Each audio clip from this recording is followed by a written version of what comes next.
Jadi kalau istilah di bawah body dysmorphia kita Mhm. bisa sebut sebagai body image dissatisfaction Hmm. gitu. Jadi ketidakpuasan terhadap citra tubuh.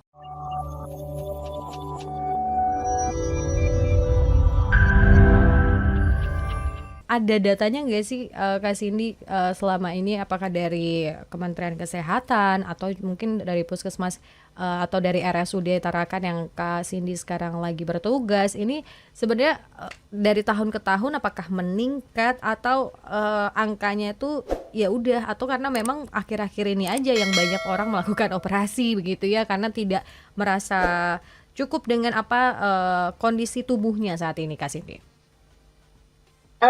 Belum ada. Kalau yang saya cari memang belum ada penelitian-penelitian yang lokal Hmm. ya, yang ada di pengumpulan data di DKI.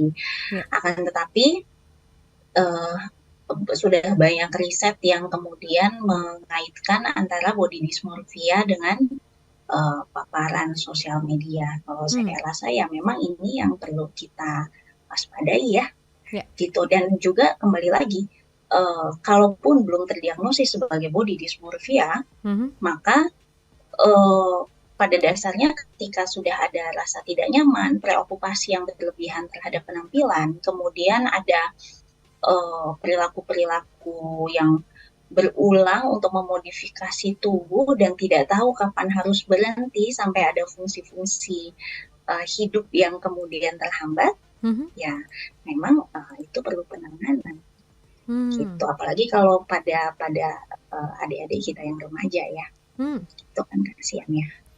Tapi untuk saat ini Kak Cindy menangani pasien yang dikatakan dysmorphia ini kah? Kalau sampai yang terdiagnosis body dysmorphia, tidak. Saya Hmm. tidak sedang menangani. Akan tetapi permasalahan-permasalahan tentang ketidakpuasan terhadap citra diri Mhm. itu saya banyak temui.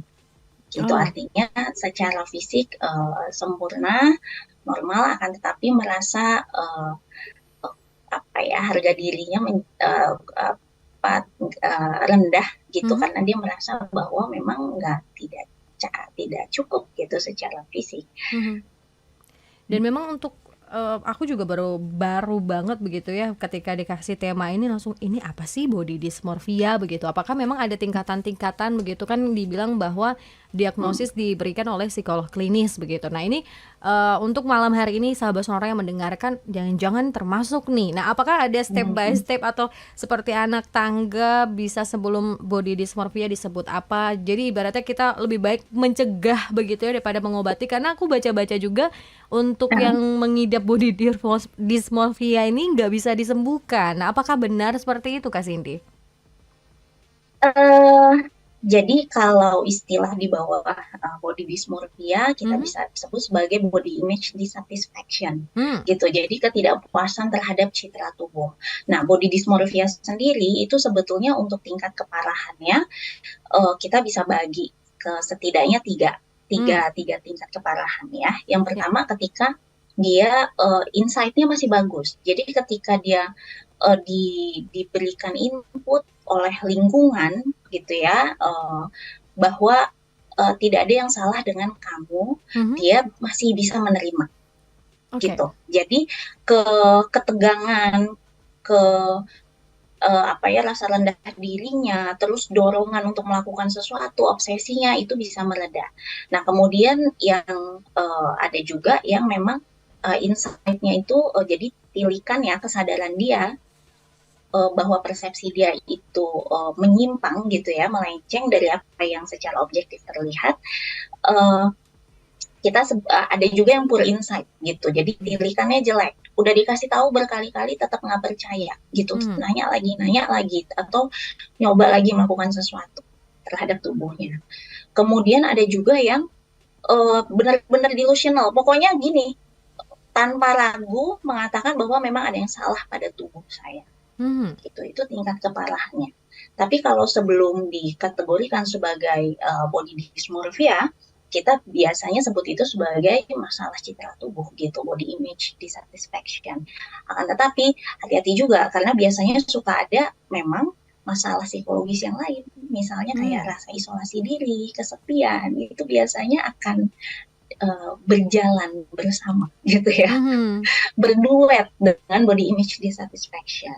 Bahkan juga ada yang sampai ke depresi. Mhm. Kemudian kalau perilakunya kemudian sudah teraplikasikan jadi perilaku yang salah, bukan cuma pada akhirnya jadi misalnya melakukan prosedur-prosedur kosmetik baik yang non invasif maupun invasif secara berulang-ulang dan tidak Mhm. tahu kapan harus berhenti.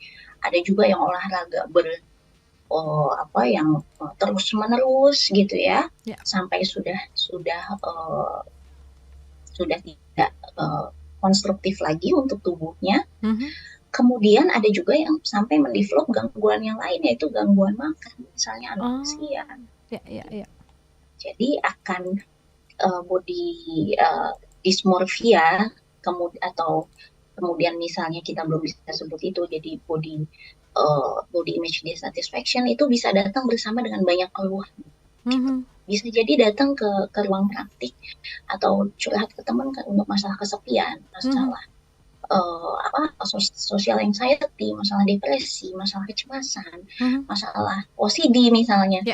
gitu. Tapi ketika kita gali itu bisa berakhirnya dari situ.